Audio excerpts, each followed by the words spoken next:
Hello mga sir, alas 3 na ng madaling araw biglang may kumutok sa atin. Ang akala ko hihingi lang ng malunggay. Yun pala magpapatanggal ng pattern ng cellphone. Ayoko sanang tanggapin pero sayang din 150 rin ito eh. 2 gives nga lang pero sige, let's go. Baklasin na natin kaagad dyan siyempre. Walang pagdadalawang isip para atin nang i-remove yung kanyang pattern.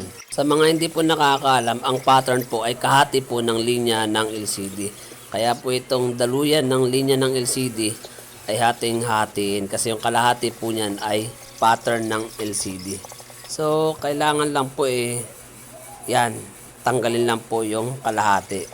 So, yung kalahati po kasi sa LCD na po yan, huwag niyo pong tatanggalin yan. So, check natin. So, ito na, the moment of truth. O, yun.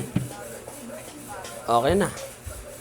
Wala nang pattern ang cellphone ng ating customer. So, yun, share nyo rin sa iba para makatulong din tayo sa iba.